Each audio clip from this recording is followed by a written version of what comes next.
We'll start in about few minutes. Let others also join.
All right, so welcome everyone to week 10 of the tutorial session of thermodynamics. I'm Varnit and I will be taking up this tutorial. I hope everyone is regular to the lecture videos by the prof on Nptel portal. And although you are also getting your assignments, you are also, I expect that regular to your assignments as well. Those who have registered for the exams for the certification, it's high time. We are only left with few tutorials and towards the end of the course. All right, so in the last tutorial, we have finished with the available energy concept. And in today's tutorial, we'll start with pure substance. So let me share my screen, just hold on.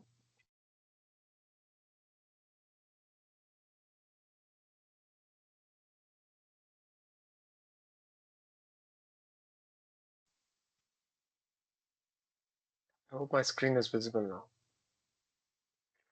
All right.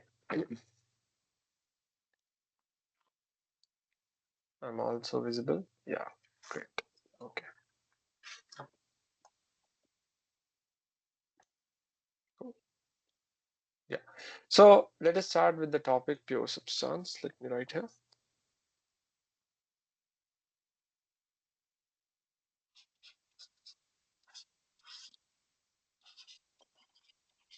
And if you have any doubts, you can stop me at any point and ask.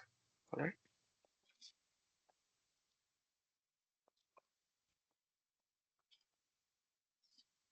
So what is a pure substance? So in thermodynamics, a pure substance is defined as a substance with a fixed chemical composition throughout.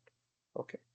So it means that it has the same chemical composition in all its phases, either it's in the solid, liquid, gas. Okay.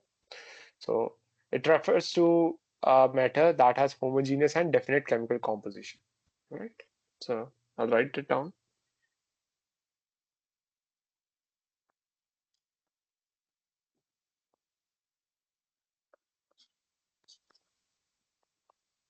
A pure substance in thermodynamics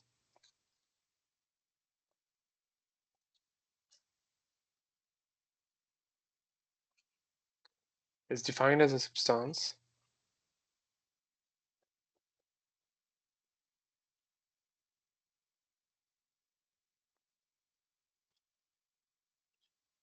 I hope whatever I'm writing on the screen is visible. Okay. With a fixed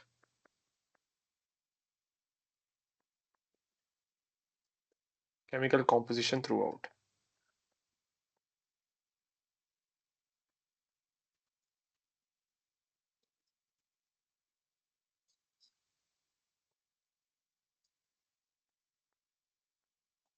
Okay. Meaning it has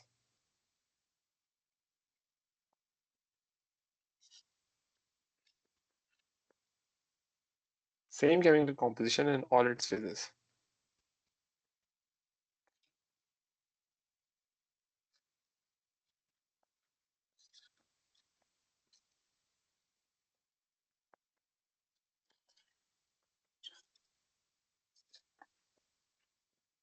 Those are solid, liquid, or gas.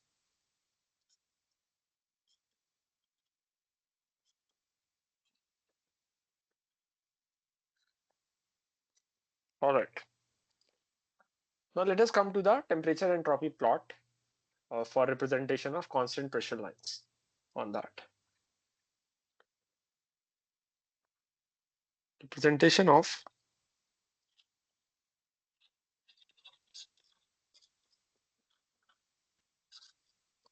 constant pressure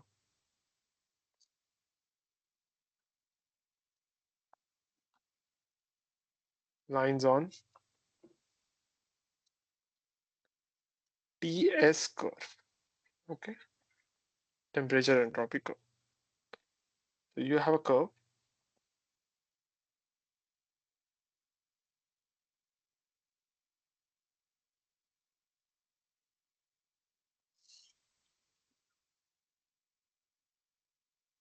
Or shall I make like this?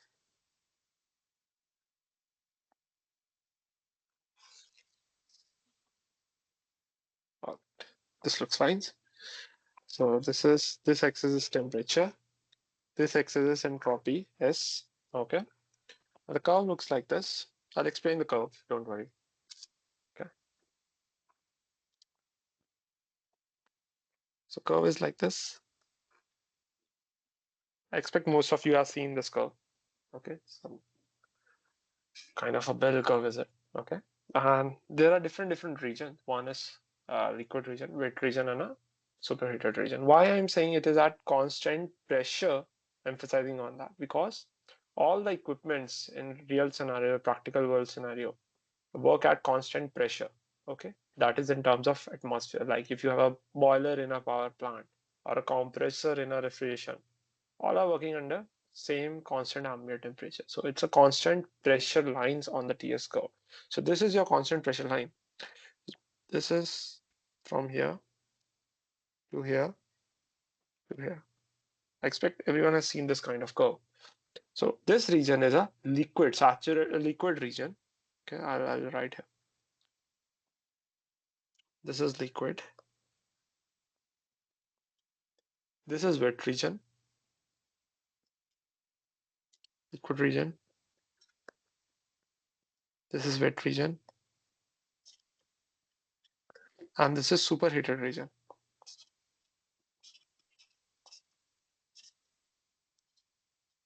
So I'm talking from transition from liquid to gaseous region, okay, from vapor to gas. And whole of this complete line is constant pressure. So P is constant in all these regions for this line, okay, for this particular line, constant pressure region. And these two are, the one here is a saturated liquid,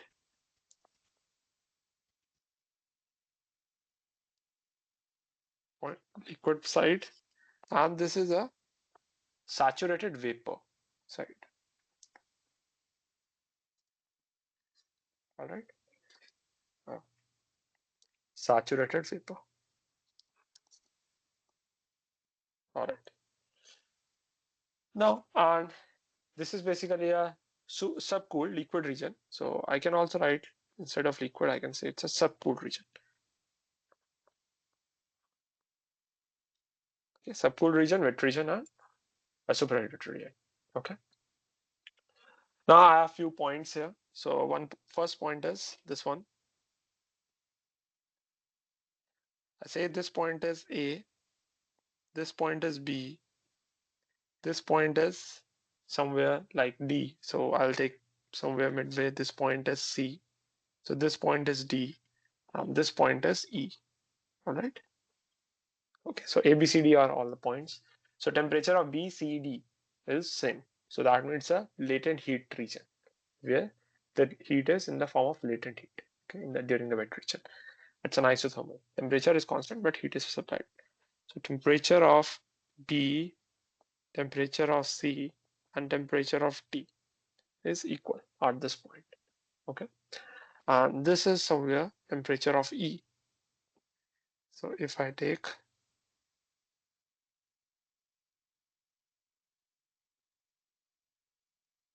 so this is temperature of E, and this is temperature of A. All right. A, B, C, D, and E. All the points on the temperature side y-axis. And corresponding to them, we have our entropies. Okay. This point is known as the critical point. I'll mark here at the top. This is your critical point.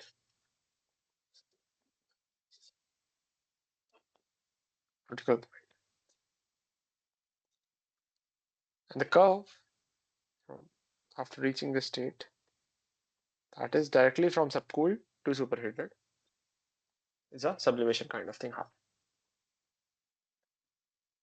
Okay, so this is a critical point. This is subcooled region, wet region, and saturated vapor. Okay, so I should not say that sublimation. I should take my words back. So the critical point of water is, I'll also write that critical point of water. Critical point of water pressure and temperature values. So Cp of H2O, critical pressure at there is critical pressure of H2O is 221.2 bars, and critical temperature of water, that is H2O, is 374 degrees Celsius. Okay, 374 degrees Celsius. So directly from subcooled region to superheated region, our phase is changing. Okay. So there are there are few points I need to write here before explaining. So what is superheating, what is subcooling, what is wet region, what is critical point? I'll write them all. So I'll write that. So superheating,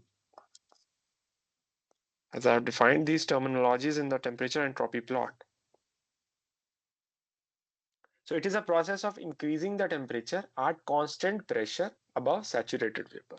Okay, above saturated vapor. So what I am saying? It is a process of increasing the temperature. So from this to this is your superheated region. Okay, I'll use another kind of pen. So let's say I use a green pen. So from point D to point E, it's a superheated region. I'm saying it is a process of increasing the temperature. Eventually temperature from D to E has been increased, if you observe here. Okay, at constant pressure, although it's a constant pressure line, above saturated vapor. So this was a saturated vapor curve. So above the saturated vapor. Okay, so that's what I'm going to write right here. It is a process of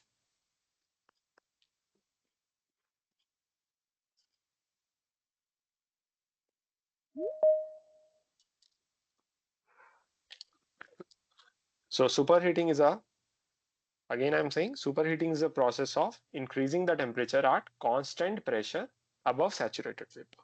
It is a process of increasing temperature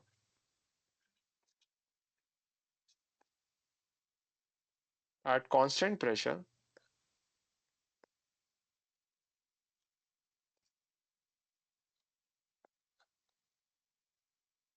above saturated vapor.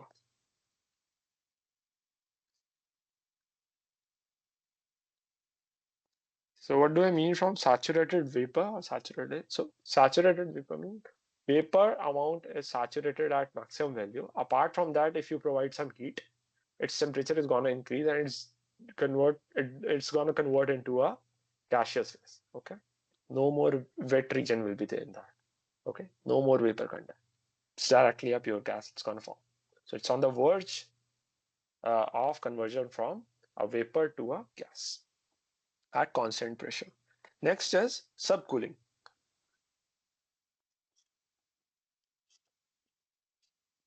So again, subcooling is process of decreasing the temperature at constant pressure below saturated liquid this time. Okay. Again, I'll say it is a process of decreasing temperature. So from point B to point A, you are decreasing the temperature. This is your subcooled region at constant pressure, okay, below saturated liquid, below the saturated liquid. Okay. Okay. All right.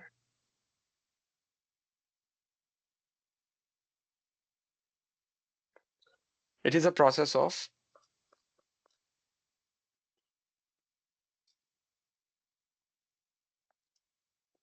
decreasing temperature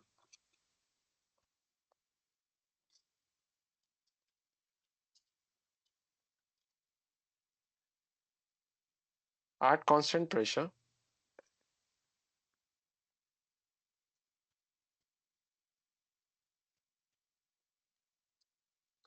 below saturated liquid.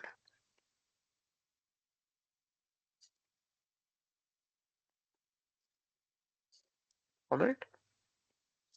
So one was superheating was increasing the temperature above saturated vapor at constant pressure, and subcooling is decreasing temperature at constant pressure below saturated liquid. Next is your wet region. Okay, wet region.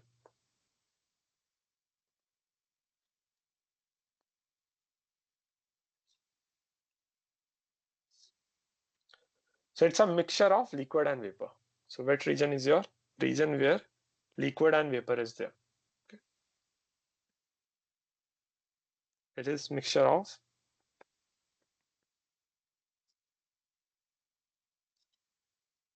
liquid and vapor.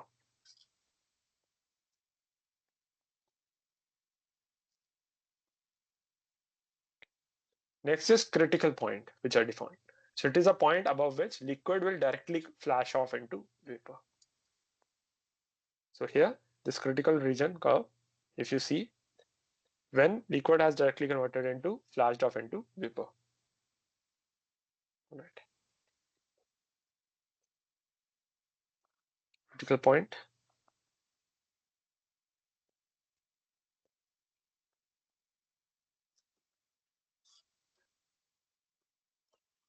It is a point above which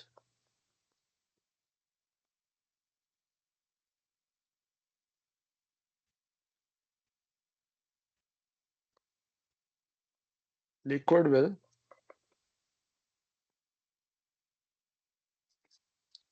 directly flash off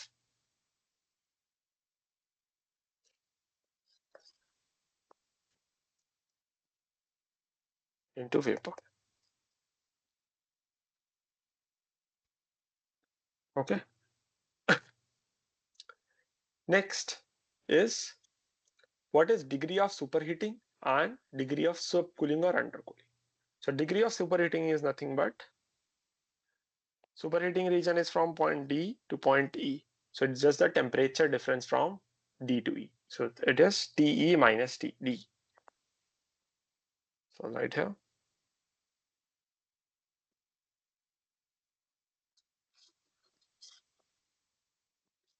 Degree of superheating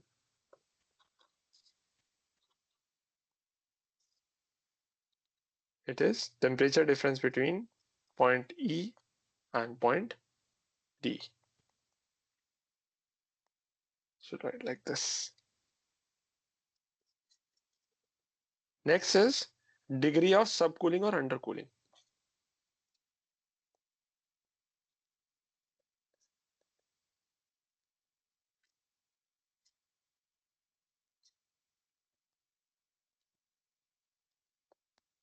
That is in the subcooled region. If you observe, it's between point A and point B. Okay, so temperature difference between A and B. So it is TB minus TA. Okay, TB minus TA.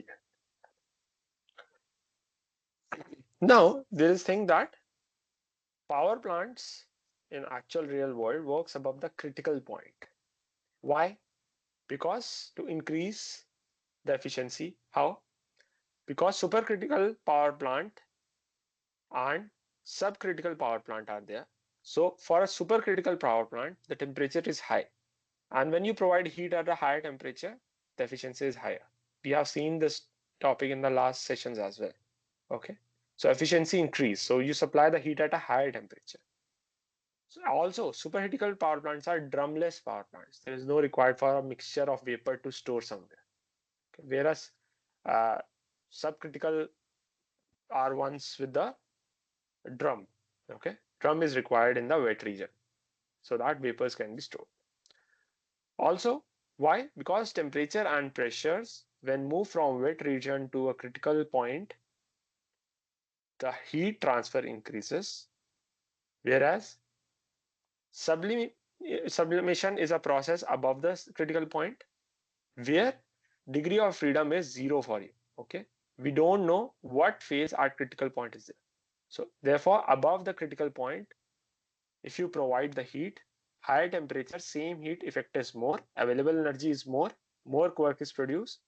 And if you supply more heat at a higher temperature, more work is produced, more available energy is there. So efficiency increases eventually. Okay. So this was for a reference at why critical power plants operate above the critical point. All of these things you will understand in your uh, power plant courses as well. Okay. All right. Next thing note here is that value of latent heat of vaporization at critical point is zero. Eventually, it's just a point. Okay, it's just a point here. So there is no latent heat cap like here between B and D. It's just a single point. So latent heat is zero at this point, and degree of freedom for the critical point is zero as well.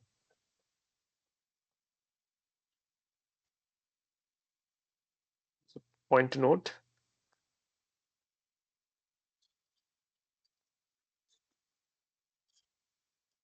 Value of latent heat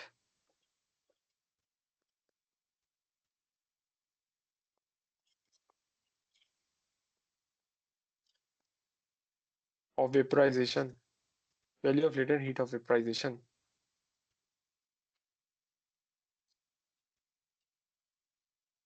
at critical point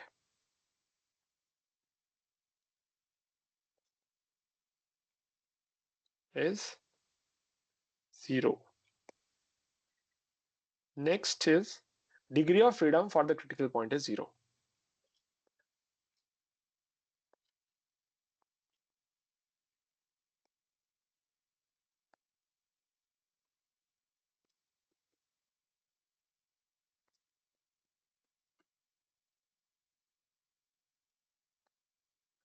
Okay.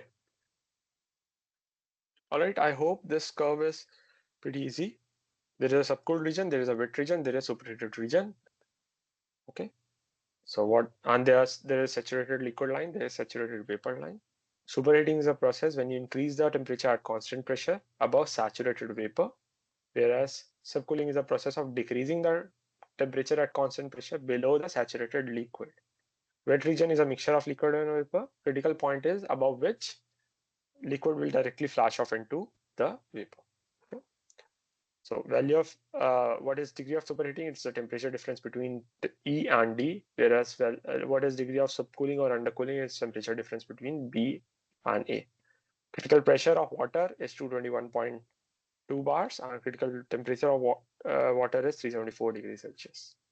Okay, and generally power plants are expected or required to operate above the critical point, so that a higher heat at a higher temperature will have a more effect, more available energy, more work production, more efficiency.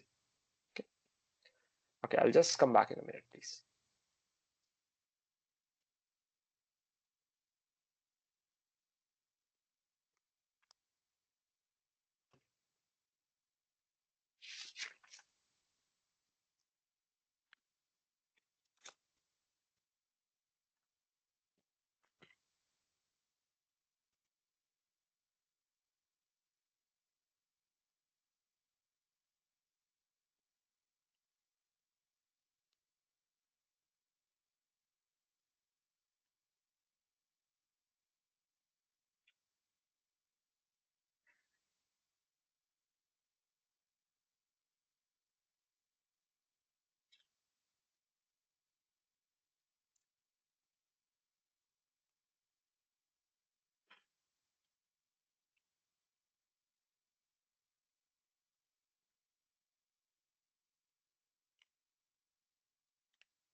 All right. Now let's come to the concept of dryness fraction, or we can say quality of steam.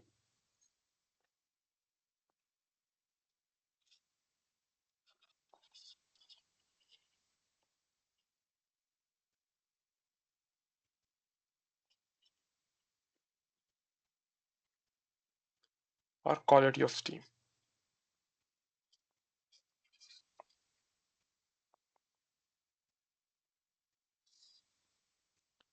So it is defined basically as the ratio of mass of vapor to that of total mass of the mixture.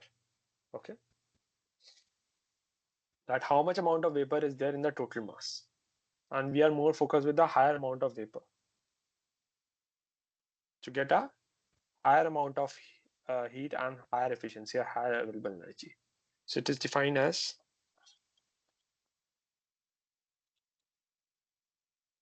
ratio of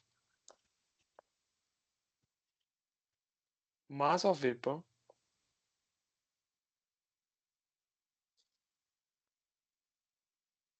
to total mass, to the total mass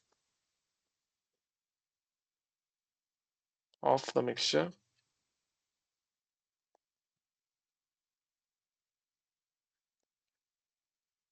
what will be the value of dryness fraction for saturated liquid? So if I write X defined as X, so X is mass of vapor, that of mass of vapor plus mass of liquid. So mass MV is basically, I'll write in this way, is dryness fraction.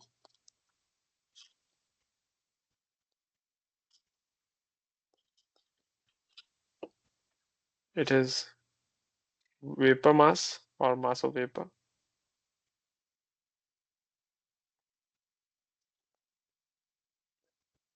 and this is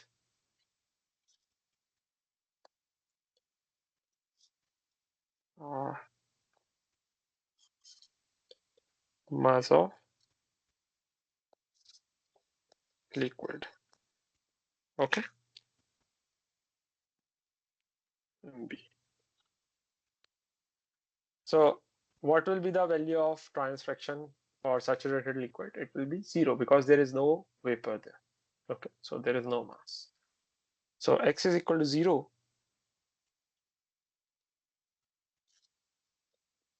0 for saturated liquid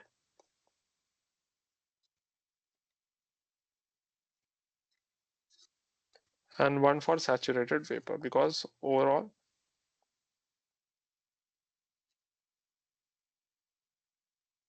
so it will be 0 because overall there is only liquid. In saturated liquid there is no vapor there, and in saturated vapor dryness fraction will be 1 because it is overall you say all of that is vapor only. That.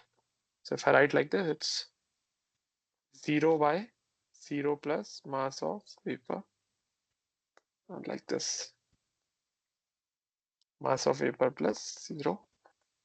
So that is 0 eventually, and this is mass of vapor by mass of vapor plus 0. There is no liquid, so it is mass of vapor by mass of vapor, that is 1. Okay, all right. So if I say a dryness fraction is of 0.2, that means it has 80% liquid and 20% vapor. Example, if I say X is 0.2, so what does it mean? I'll use another pen. So that means it has 20% liquid, sorry, 20% vapor and 80% liquid. Okay, and value ranges from 0 to 1. So X vary from, it can be 0 as well as 1 as well. So X varies from 0 to 1. Okay, and dryness fraction lines on the temperature entropy plot are initiated through critical point only and are parallel to the saturated curves. Okay, so if I say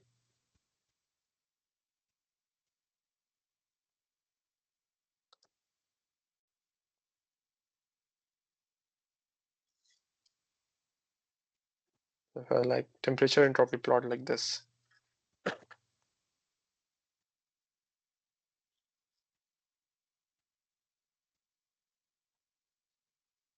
So this is your initial curve. Okay. This is your critical point.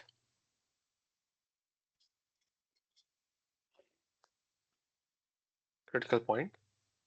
So if I say this line is saturated liquid, this is saturated vapor. So all the this is a Drynes fraction line eventually. So for saturated liquid, it's 0 for this line. And for this line, it is 1. What I'm saying here is that Drynes fraction lines are initiated through through a critical point and parallel to the saturated curves. So if I say like this is a new line. Drynes fraction will be something else starting from critical pressure. This is another line who has a different Drynes fraction value. Suppose I take another line and so on. If I take a different lines. So this is a region of, I must say, suppose this is your region. So all of these lines are, this is x is equal to 0. This is x is equal to suppose 0.1. This is x is equal to somewhat like 0.2 or 0.3. This is x is equal to 1. Drynes fraction is 1 for a complete saturated vapor. Whereas somewhere x is equal to 0.8. Okay, we expect that. This is a temperature of, suppose this point was B. From the previous graph, this was C, this was D. So this is temperature B is equal to temperature C is equal to temperature T. Okay, so all these lines starting from the critical point are your Drynes fraction lines, and these are parallel to your saturated curve. So this line and this line and this line is parallel to this one. Okay, this is parallel to these three are parallel. Okay, so I'll write this point here. Drynes fraction lines are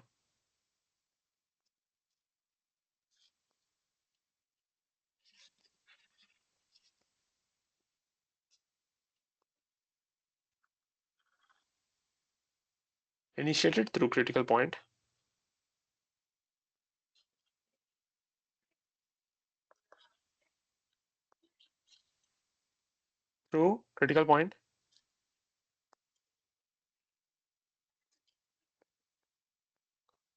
and parallel to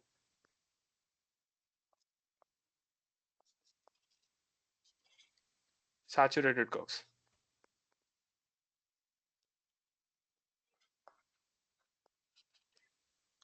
Okay, so Drynes fraction lines are initiated through the critical point and are parallel to saturated curves. All right, there are few points to remember always. Is that first one is, I'll write the note.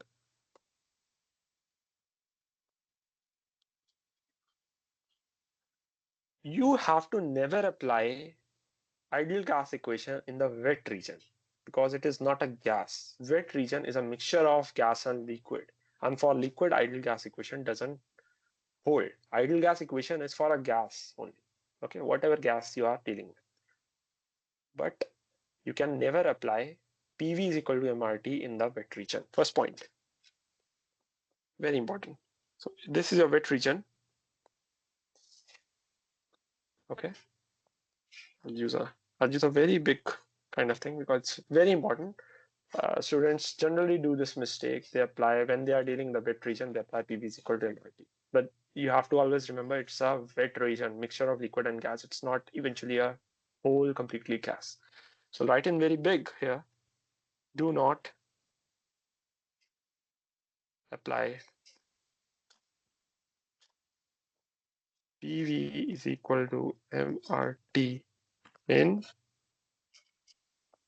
wet region. A danger sign in the wet region. Never ever apply this. Okay, second one is you have to define the enthalpies for gaseous as well as liquid phase. Okay, fluid phase or gaseous phase. So I'll write the second point here. there is a table I'll form.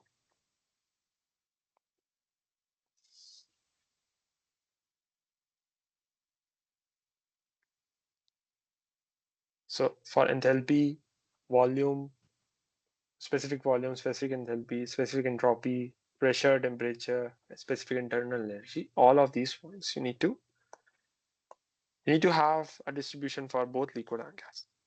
Okay.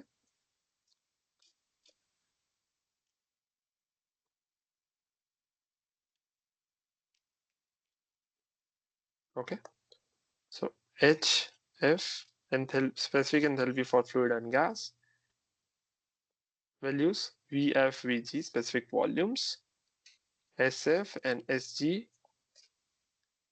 UF and UG, and pressure and temperature values. Okay, so F stands for saturated liquid properties, because in the wet region you have to deal with both between saturated liquid and saturated gas vapor. Sorry, saturated vapor properties. Saturated liquid properties. G stands for saturated vapor properties.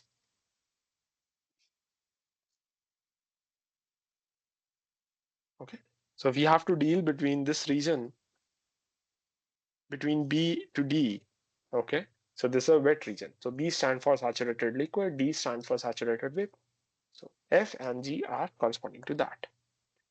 All right, next is from the steam table, because this is nothing but a steam table values. So you need to have a standard values as well for a reference state. We defined what was a reference state in our previous tutorial. So for a reference state, from the steam table, value of specific entropy and specific internal energy is taken as 0 at 0.01 degrees Celsius. Okay. Third is reference state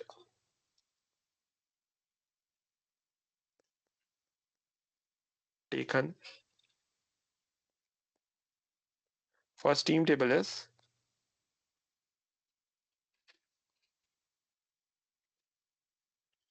U is equal to 0 and S is equal to 0 at 0.01 degree Celsius. Okay, at 0.01 degrees Celsius. Okay, next is a Molier's plot. Okay, Molier's plot. It's a very important plot. So it's a plot on between enthalpy and entropy. So far we were dealing with temperature entropy plot, but it's an enthalpy and entropy plot. And slope of this plot is a for our constant pressure line on this HS curve is the absolute temperature. So slope of constant pressure line on the HS curve is absolute temperature. Eventually it's a constant pressure. We are dealing with the constant pressure only. All the devices are operating at constant pressure. Okay. Mollius, right here.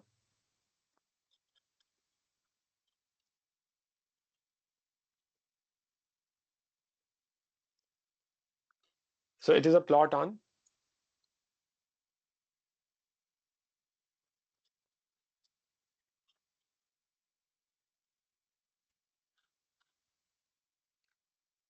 enthalpy entropy, that is HS.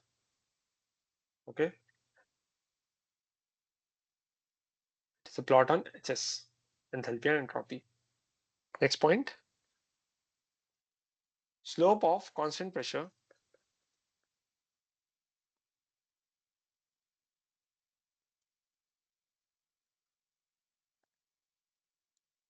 line on HS curve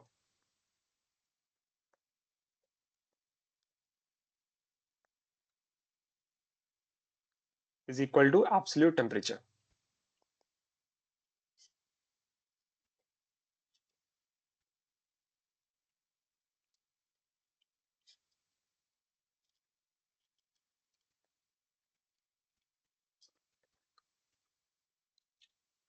And first I'll make plot.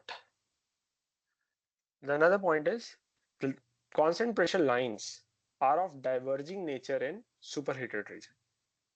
I'll also write this point and then explain all together. So first of all, the slope of this, that means dH over ds for constant pressure is absolute temperature T. That is. Next point is the constant pressure line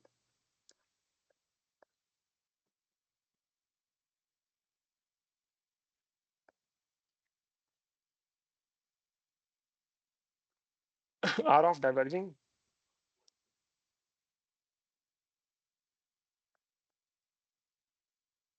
nature in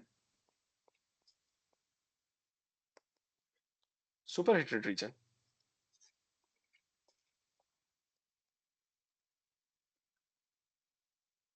I'll explain everything in detail. Don't worry. So constant pressure line are diverging in nature for a superheated region. Okay. Now let me make the HS curve, the molar curve.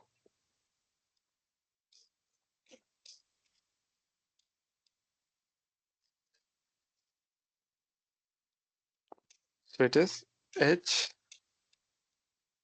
curve. Again, there will be a dome shape like this, but this will be a tilted dome shape like this.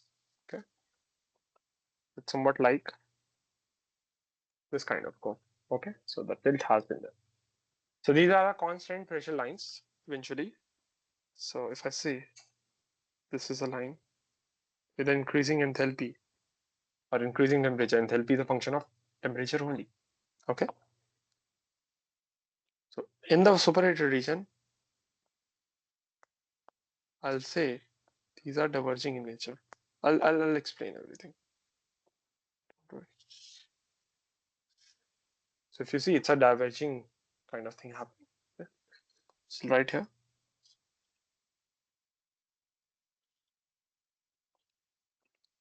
diverging.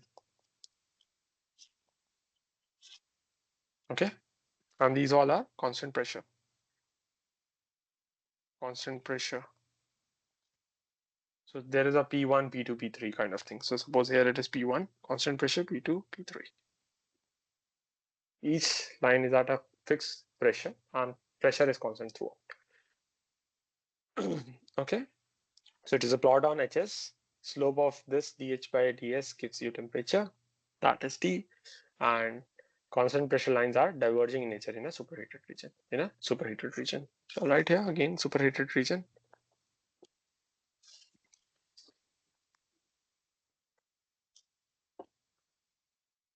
Let me use some another pen.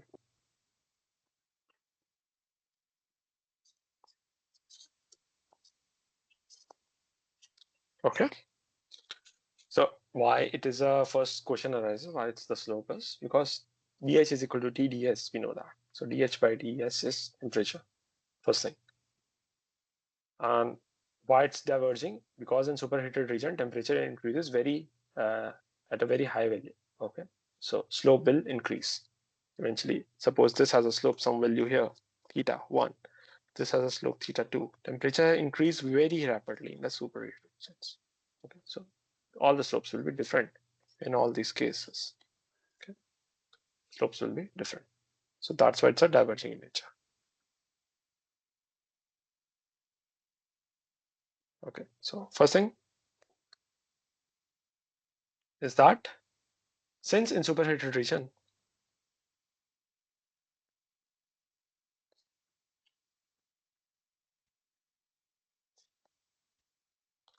temperature increases,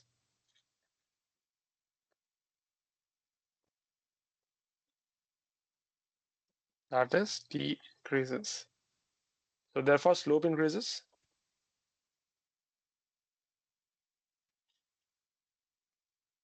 dH by ds, which is equal to T increases. Okay.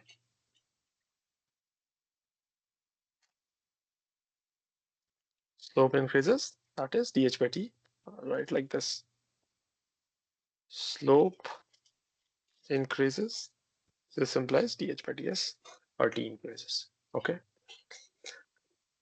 Since why slope is this? Since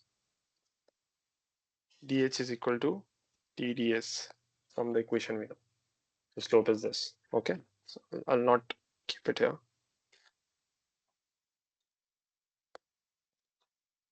Okay, next thing, again, I'll come to the actual power plant or turbine case where we want a higher efficiency. So efficiency is nothing but work net upon Q supply. And in superheated region, during the diverging area, during the superheated region, the diverging area increases. So work net increases, so efficiency increases eventually. Okay.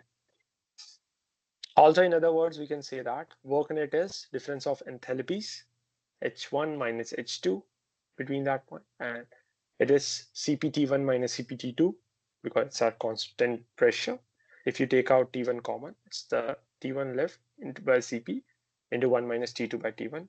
And T2 by T1 can be represented in terms of P2 by P1 to the power of gamma minus 1 by gamma. Since pressures are constant, that's going to give you a constant ratio. So only variable left is the temperature T1. So higher the temperature T1, the higher, so that means work net is a function of temperature there. So higher the temperature, higher the network, higher the available energy, higher the efficiency. That's why in turbines, superheated region plays a very important role. That's why we put more amount of heat in a boiler, more of heat supply is given to the turbines to the power plants, so that temperature, effect of heat supplied at a higher temperature will be high, and that will give you a more efficient scenario. Okay. Similarly, in the compressor, there is a converging section because it's a HS curve is in a superheated region provides you a diverging section, but in a compressor, it's a different kind of scenario. Okay. We are not going to deal with the compressor cases. We are dealing with the actual power plant cases for right now. So this is how the story buildups like. Also in the superheated region, pressure increases, temperature increases. So as we move in from wet region to a critical point, from the wet region to the critical point to the superheated region, work net is a function of temperature. So because of higher pressure temperature conditions, heat supplied at a higher temperature gives you more effect, more work net, more available energy, more efficiency. I'll write all this point here. Okay. In turbines,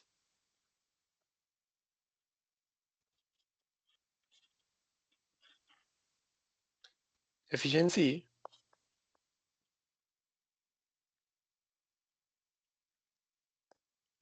eta is nothing but work net to that of heat supplied. Okay. So therefore, in superheated region,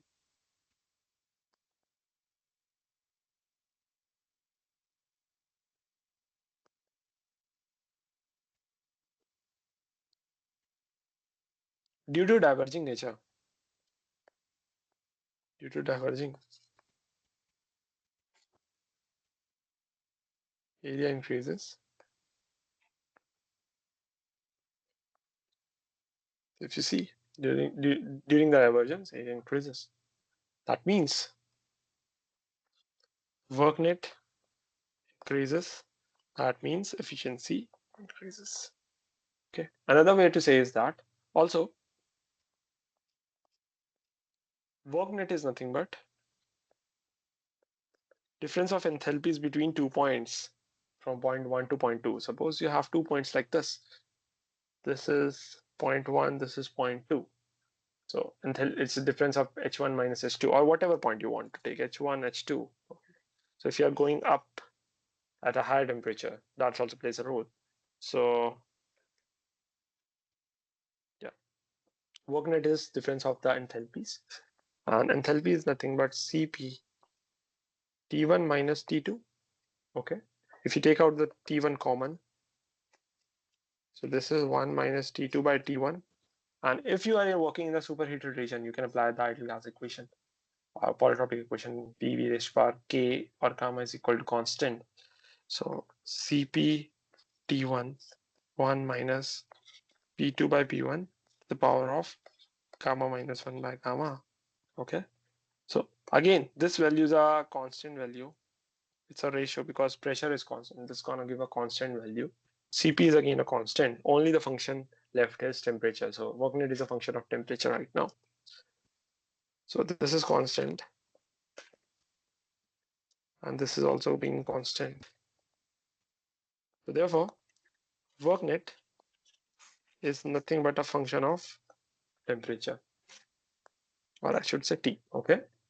So higher the temperature, higher the work rate. So this implies higher the temperature, this implies work net will be increased. Okay, work net will be. That's why in turbine we use superheated steam, and we provide more amount of heat in the boiler. Okay, at a higher temperature. Okay, so what can we say in a layman term here is that, so if you have a temperature entropy plot like this, and this is your curve, so instead of taking this way or this way, you take a higher region directly from this to this. Okay, so above the critical point. So that's what I told initial as well. So in the power plants generally work above the critical point. Drumless kind of scenarios there. Okay, so in superheated, because you are increasing your temperature from this point to this point to this point, so you're working at a high temperature. All right. So in superheated region, in superheated region,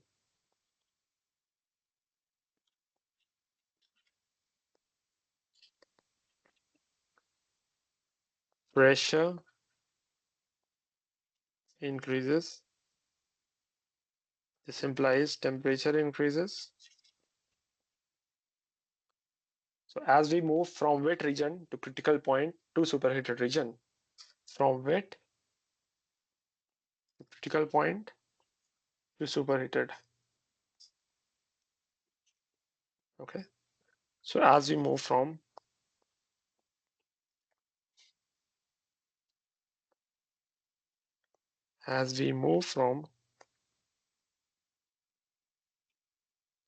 wet region to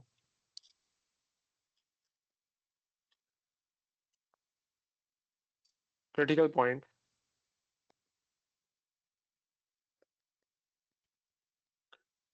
to superheated region,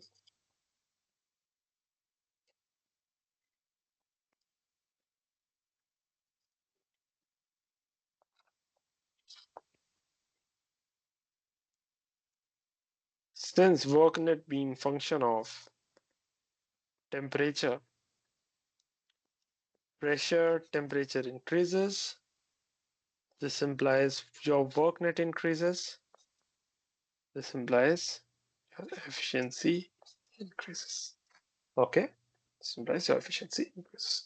Very, very, very important points in the practical scenario, that why we operate our power plants in a superheated regions. Okay, so from the HS curve also we understood this thing. From last tutorial also we understood from the temperature difference. Two cases were there. So heat supply at a temperature difference. Another one.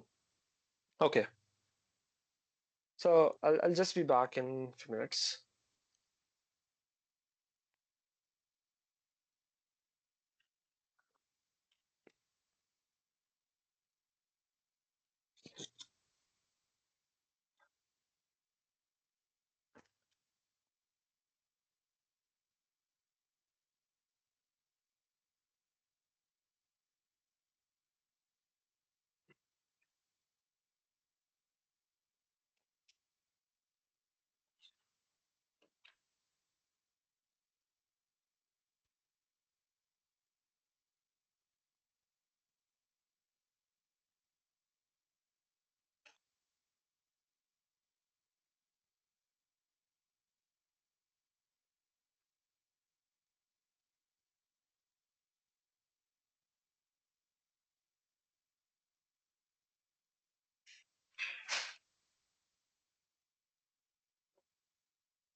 All right, let's start again.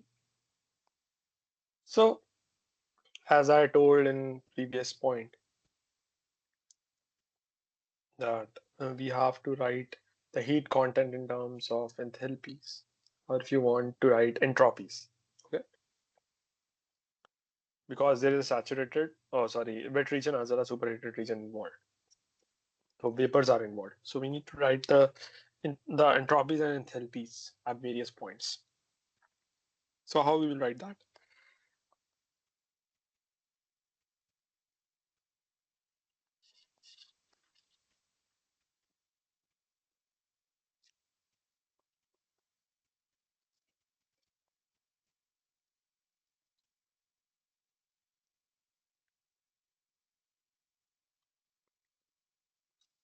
Enthalpy and entropy is at various points. So suppose you have your TS plot.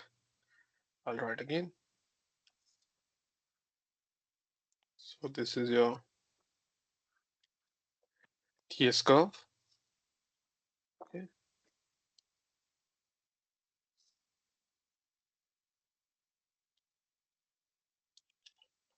So this is your point A, this is your point B, this is your point C, this is your point D, this is your point E. Okay. For each region, now all of these are constant pressure lines. Okay. And for each region, you need to define. This is TB is equal to TD is equal to, all right, again, TB is equal to TC is equal to TD. Okay. And corresponding to that, we have our entropies, SB, SC, ST. Okay. Okay.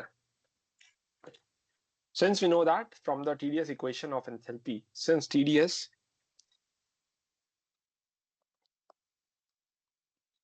TH minus VdP, so for constant pressure, this will be 0, constant pressure line. Since P is equal to constant, so TH is TDS, or you write like this, TDS equal to TH, and this is nothing but dq. Okay, so heat content is dependent over enthalpy change. Okay, it is calculated in terms of enthalpy. This implies heat is calculated in terms of enthalpy. Okay, heat is calculated in terms of enthalpy. So let's define for each point. Start with point B, then point D for the saturated points, let us say. So enthalpy for point B is nothing but saturated HF. That's a saturated point HF. From the stream table you can get that value. So that is HF, saturated liquid. Okay. Next point is D. So it is again Hg because it is saturated gas.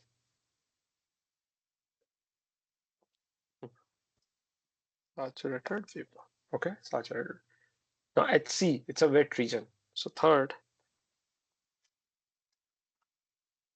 it will be sum of value at B plus some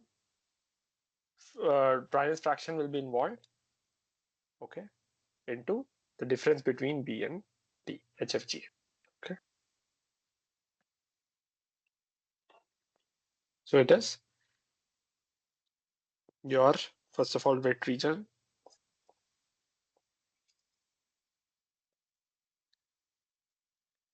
And this is H at B plus volume dryness fraction time HFG. So HB is nothing but HF x time Hg minus HF. Hg is HD, you know, from the second point, this one, and HF is HB.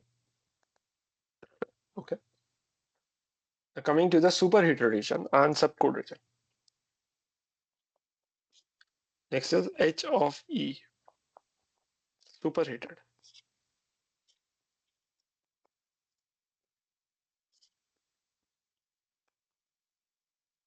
So for a superheated region, it will be this D plus some Cp into temperature difference. So degree of superheat will come here, play the role.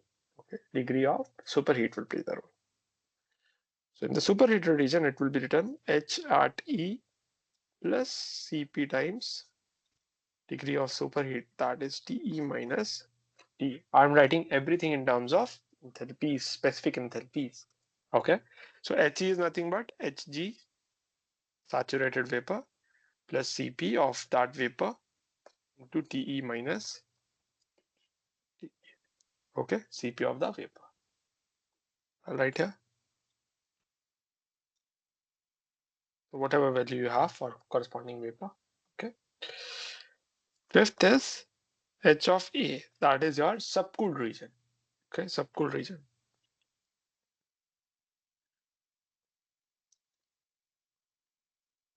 So that is H at B plus again degree of subcooling will involve between B and A.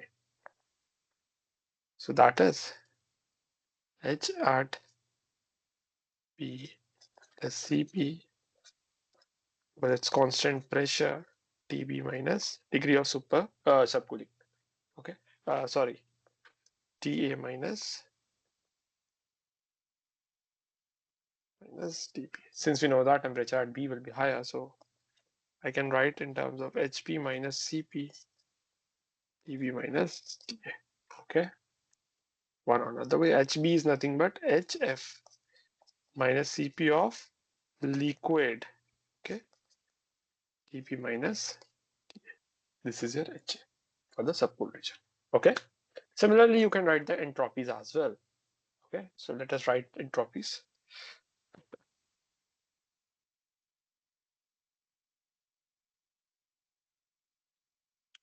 So what is entropy at B? That is saturated liquid. It's HF. What is entropy at D?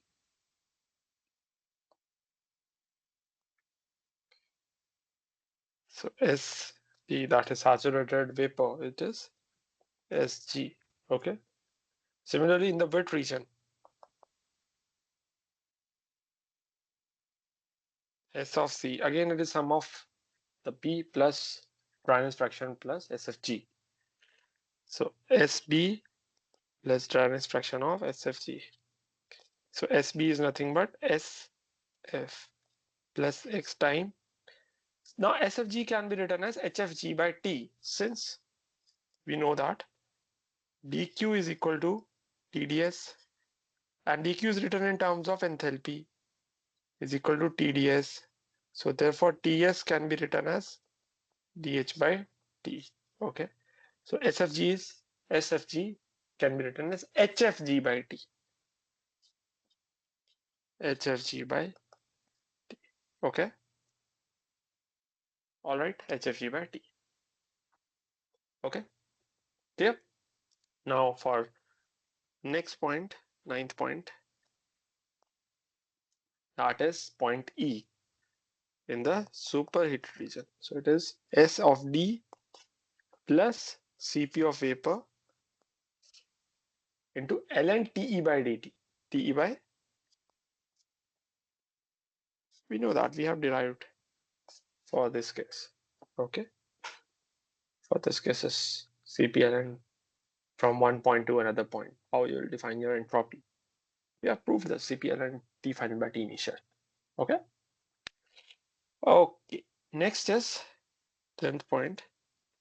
S at A, subcooled region. So it is S at B, and this time this will be Cp of vapor or liquid, and again it will be ln of Tb by T, because initially final temperature was Ta, but we take a minus sign, that's why I wrote Tb by Ta. So T final by T initial. So okay, not to confuse, so I'll write T final by T initial. So it will be Cp liquid, T final is Ta, T initial is, I take a reverse of it.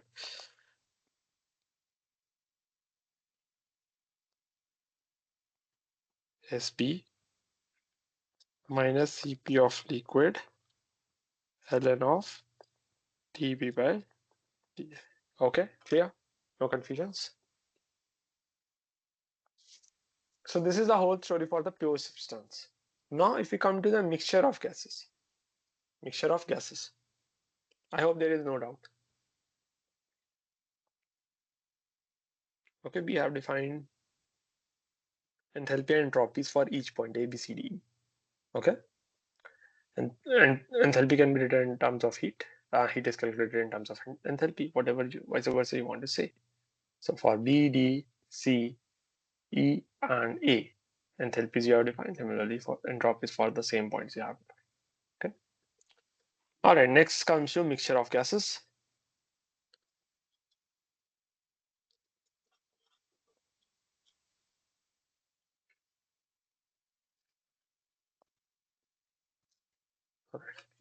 So we know that what's a ideal gas equation is PV is equal to RT, but there's a van der Waal equation involved.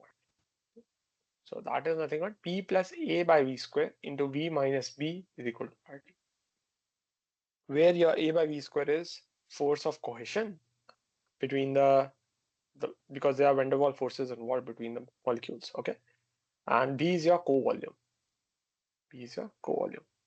And B is defined as co-volume is defined as Vc by 3.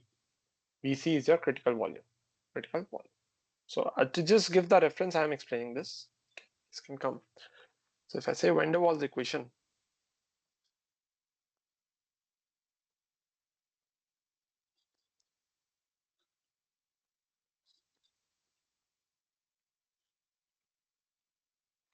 just hold on, please.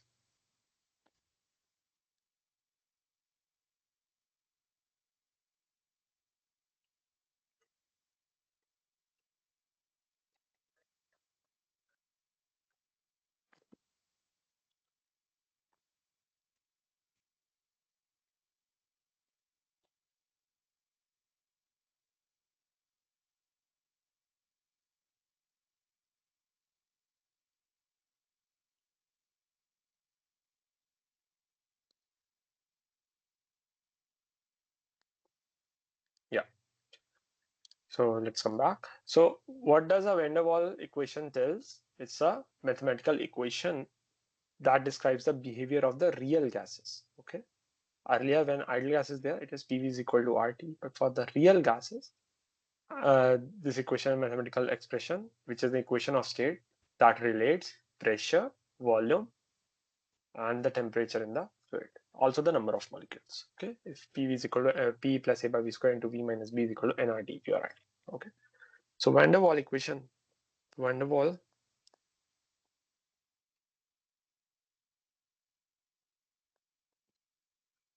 equation is a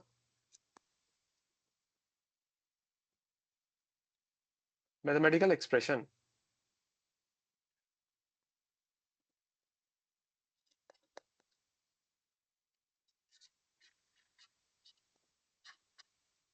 that describes behavior of real gases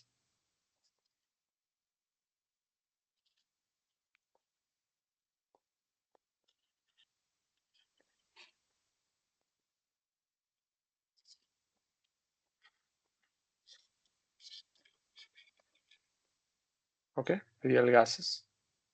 It is an equation of state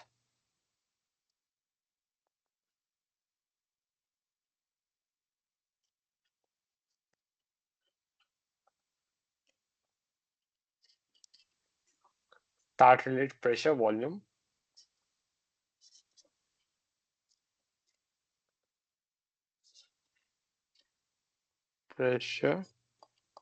volume, number of molecules,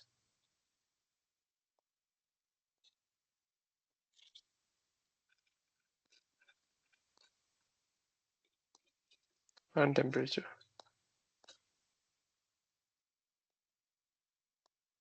Okay, of the fluid, in a fluid. Fluid can be liquid or gas in a fluid. Okay, so what is the equation like? Looks like P is a pressure A by V square into V minus B is equal to RT. where A by V square term is your force of cohesion.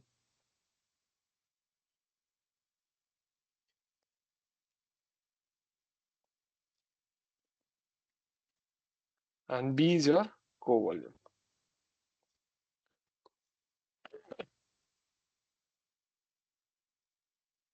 B is your co-volume. And B can be written as Vc by 3, where Vc is your critical volume. Vc is your critical volume. Okay. So this V is a small v, that is V by N. Okay. N is the number of molecules. So I'll also write this.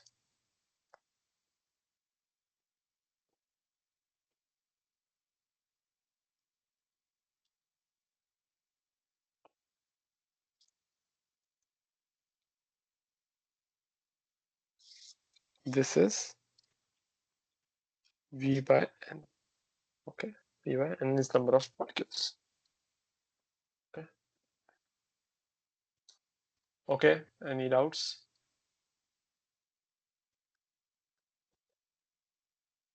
So Vc I was writing, it is critical volume.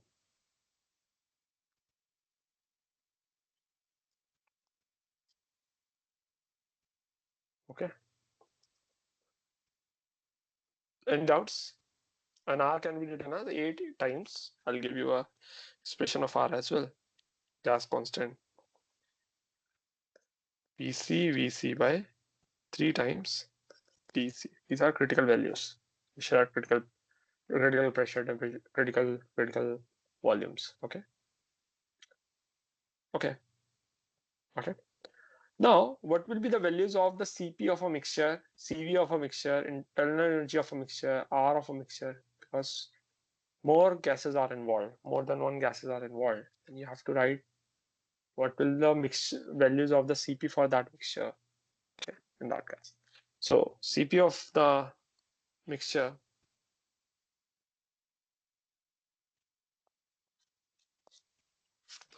because we are dealing with mixture of gases and more than one gas are involved. So it is M1 contribution from each of the gas, M1 Cp1 mass of first gas, Cp of that gas, M2 Cp2 and so on with the number of gases to that of mass of each gas and so on. Okay. Similarly, you will write for Cv of the mixture.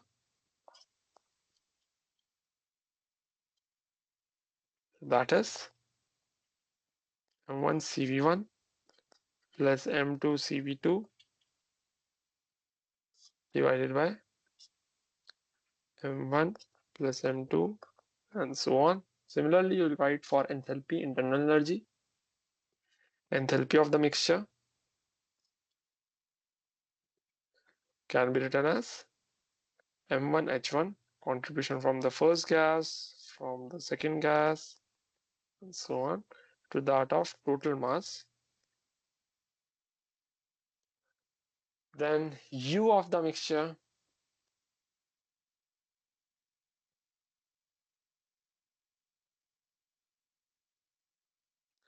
that can be written as M1 U1 to U2 and so on by, okay. Then R of the mixture is the same way, M1 R1 plus M2 R2 plus so on plus M1 plus M2 and so on. Okay. What is a mole fraction defined? So it is, you have more than one number of gases, so each have a particular molar value, N1 and 2. So a molar fraction x1 can be defined as N1 by N1 plus N2, okay, or x2 N2 by N to that of total moles of that gas. Okay. So it's a molar fraction, number of moles of the first gas to that of total number of moles. If you have two gases mixed together, so that's a mole fraction of the first gas, and X2 is N2 by N1 plus N2. There's a law of partial Dalton's law of partial pressure, which states that.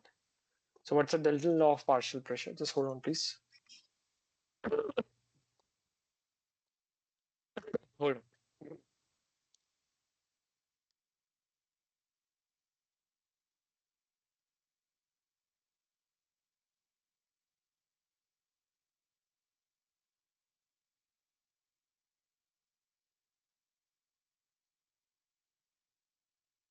Yeah.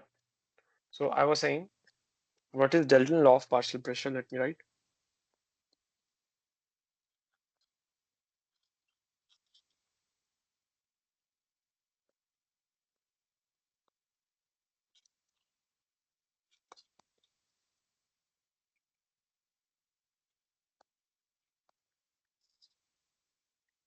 Which states that for a mixture of gases, am I audible?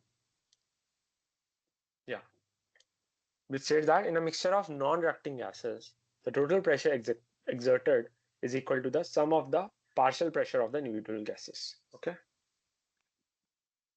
It states that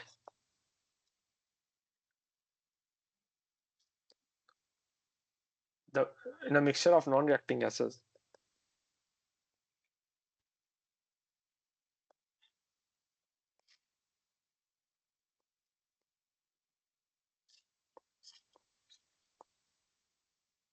the total pressure exerted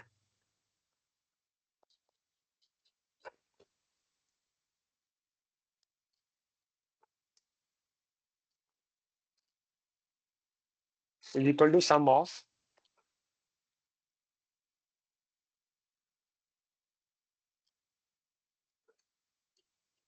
partial pressures of individual gases.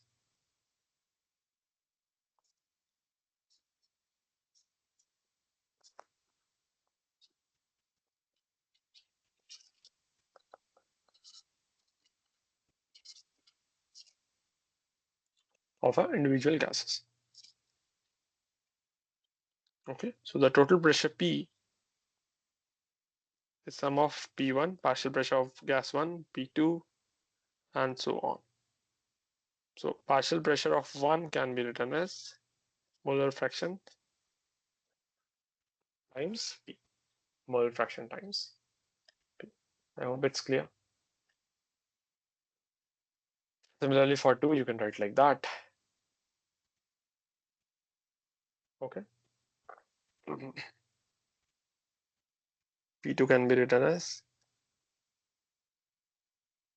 molar fraction of that mixture time. Sorry. Oh, sorry. Molar fraction of the first gas times the total pressure. Okay. Molar fraction of that gas times the total pressure. Molar fraction of the second gas times the total pressure. Any doubts till here? Okay. I'll just be back, guys.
Okay.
Yeah. All right, let's come to the next topic of thermodynamic relations.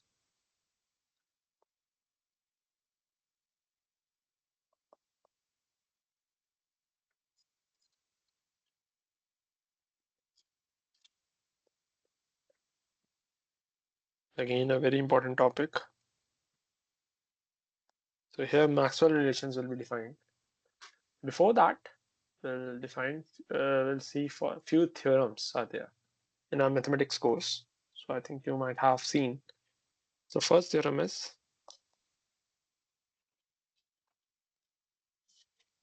which is if you have an exact differential equation like this, dz is equal to mdx plus ndy. Dx and dy are the variables, independent variables, and z is a dependent over x and y. So this kind of exact differential equation has a solution like this: dm by dy, partial differential of m with respect to y, for a value of x is equal to dou n by dou x, partial differential of n with respect to x for a y value. Okay, this is the first theorem. You all have studied, I think, in your engineering mathematics course. Next, theorem 2 is if you have a function f that is a function of x, y, and z. If there is a function f which is a function of x, y, and z, then the partial differentials of dou x by dou y, dou y by dou z, dou z by dou x product, all these three products will be equal to 1. That is dou x by dou y for f times dou y by dou z for f, dou z by dou x for f, the product of all these three is 1. Next is your theorem 3,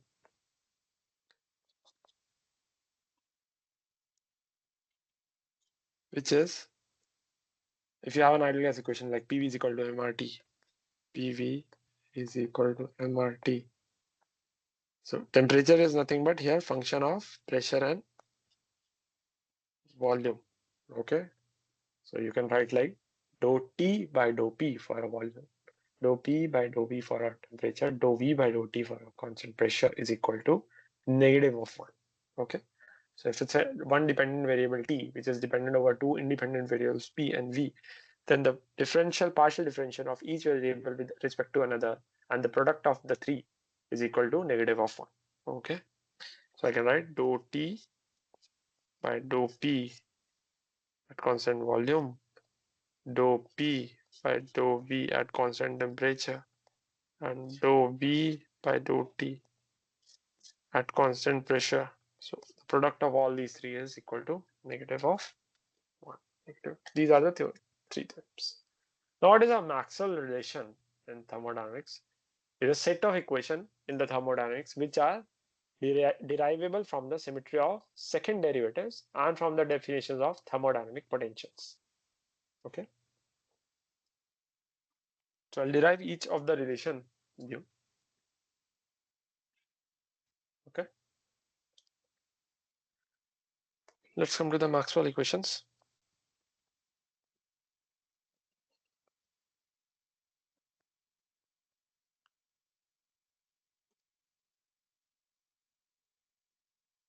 Are derived from, first of all, they are expressed in partial differential form. These consist of uh, temperature, volume, pressure, entropies. Okay, all these kind of scenarios.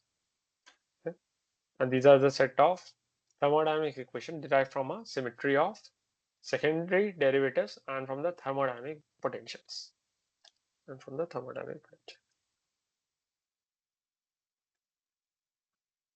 Okay, any doubts?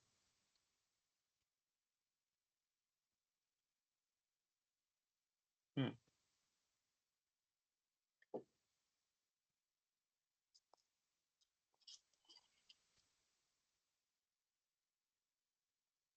Expressed in partial differential form.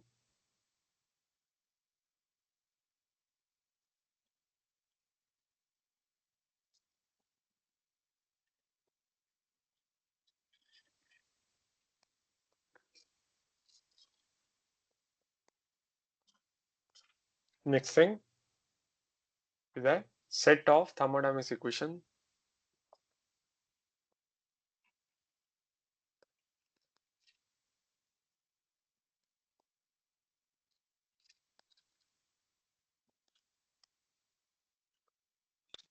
of equations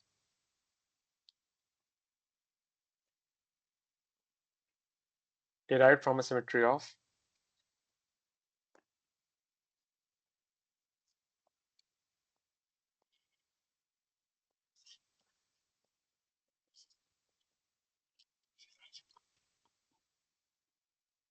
second derivatives, secondary derivatives,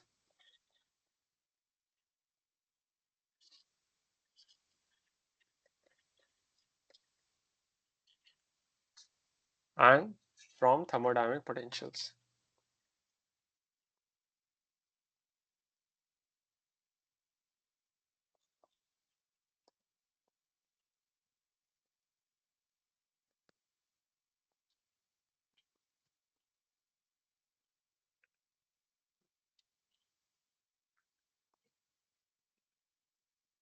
Okay, so the first relation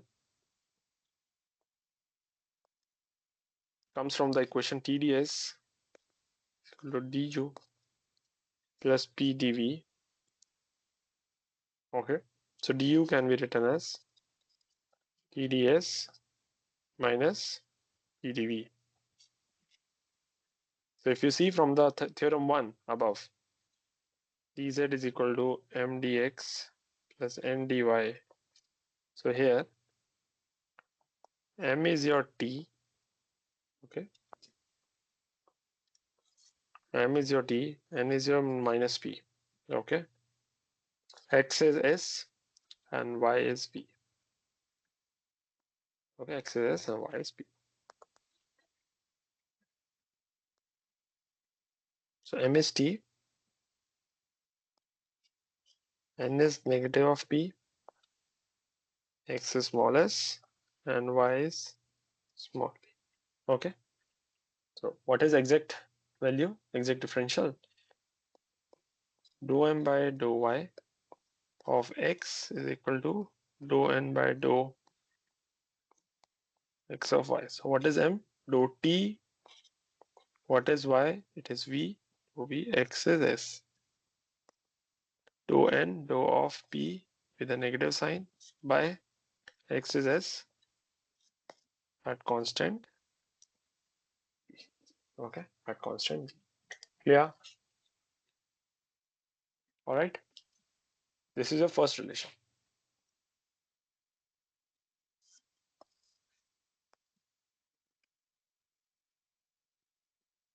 Next relation comes from the other equation.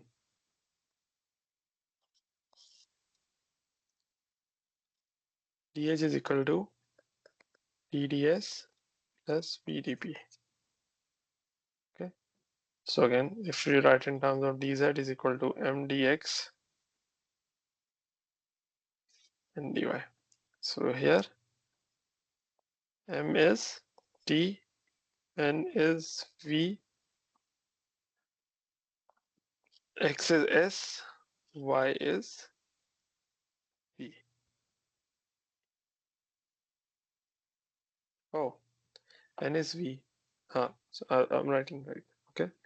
Y is p and x is s. So again, dou m by dou x, sorry, dou m by dou y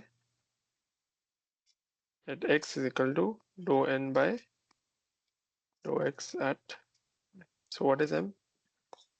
Dou t by dou p at s is equal to dou v by dou s at, this is your second relation. Okay, clear? Third relation.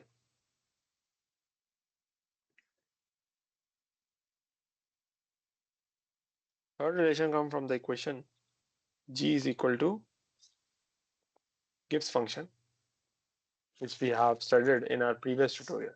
Okay, so Gibbs function and Gibbs-Helmholtz function, these two will be used. So g is equal to h minus ts. Okay, g is equal to h. So differentiate it. It will be dg is equal to dh minus d of ts.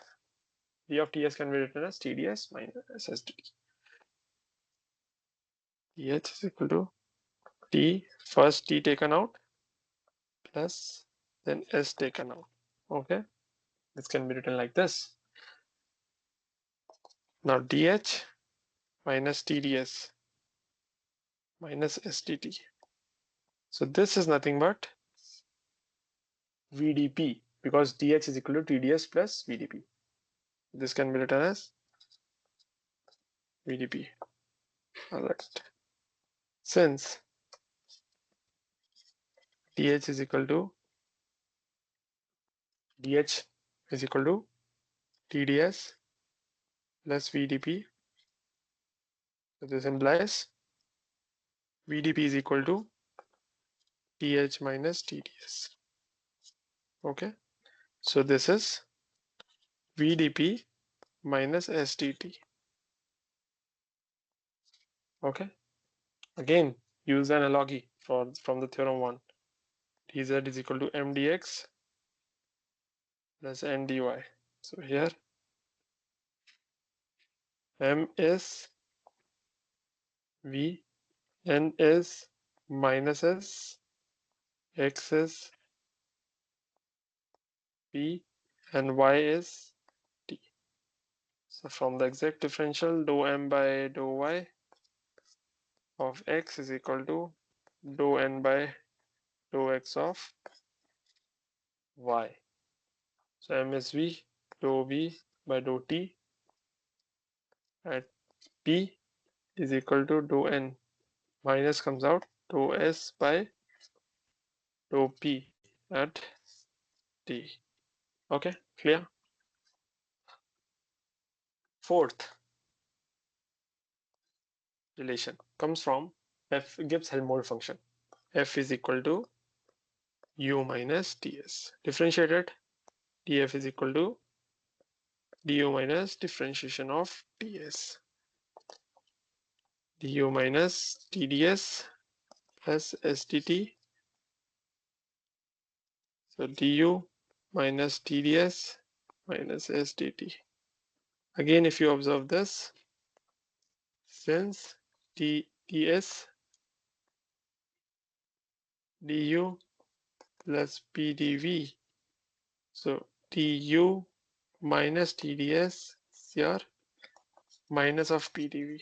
Put this is minus of pdv minus of sdt. This is df. Again, make the analogy from the theorem 1, mdx plus ndy. So your m is negative of p, n is negative of s, x is V, y is t. So from exact differential, 2n by dou y of x is equal to 2n by dou x of y.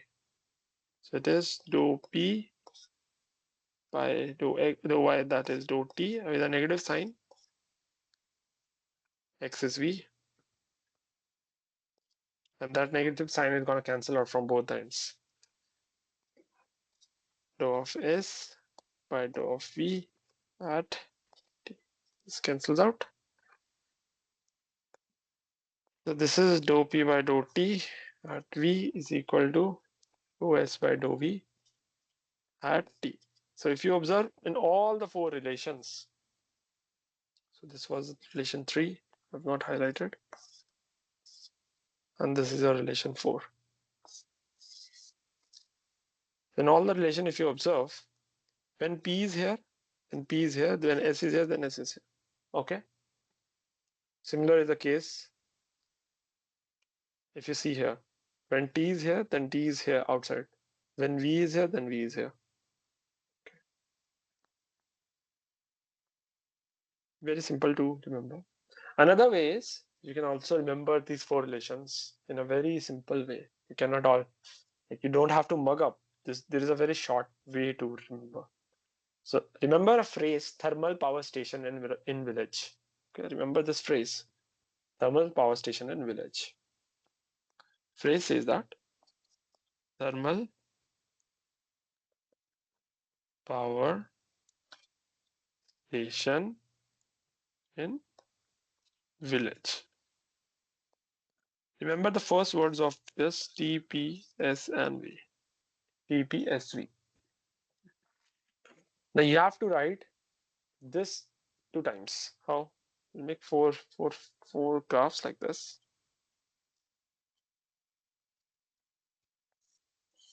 Okay. The first time you will keep T here, T here. The next time you will keep T here and T here. Okay. First time you kept in the second quadrant, then in the third quadrant. Now then you will write clockwise TP, SV, and then anti-clockwise TP, SV. Again clockwise TP, SV. You are going clockwise. So here you are going clockwise. Right in clockwise. Here you are going anti-clockwise. Then again you are going clockwise. Then finally you are going anti-clockwise. Okay. Taking the starting point from T. First you wrote T in the second quadrant, then you wrote T in the third quadrant. Then clock, anti-clock, clock, anti-clock. Okay. Then it's very easy. Just it's the differentiation of 2. Dou T by dou V is equal to dou P by dou S. So this relation is dou T by dou V is equal to dou P by dou S. Okay. Next one. And if V is here, then S is here, then S is here, then V is here. Just interchangeable. Okay. Next scenario, dou T by dou P. Oh, sorry, dou P by dou T. Same. Dou T by dou P. Dou T by dou P is equal to dou V by dou S. Dou V by dou S. So again, if P is here, then S is here. If S is here, then P is here. Okay. The next relation, dou P by dou T is equal to dou S by dou V. So here V will come, here T will come. Okay. And last one, it is dou V by dou T equal to dou S by dou P. P is there and T is there. And last thing to remember, for the first and the last case, negative signs will come. For the first and the last case, negative. The same four relations in a very short, precise manner. Okay. Thermal power station in a village. TPSV. Short trick to remember. Four relations. You cannot derive every time and you cannot mug up. So just make 4 quadrants and do this. Okay, all right. I think we can end up here in today's session.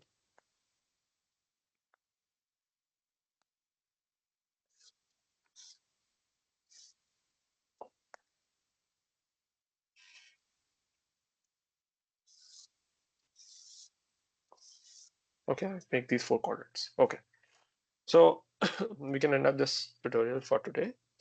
And I hope you understood the today's tutorial. If you have any doubts, you can ask me in the next tutorial, same time next Tuesday. Those I'll upload these notes PDF on the Google Drive. So those who have enrolled in the NPTEL course Thermodynamics, they are getting the updated sheet every week. Okay, where the link for this recording is available. Okay, so all these sections are recorded, as well as the PDF note links are also there. For the viewers who are first time seeing, all my videos are available on my YouTube channel. Okay, my YouTube channel is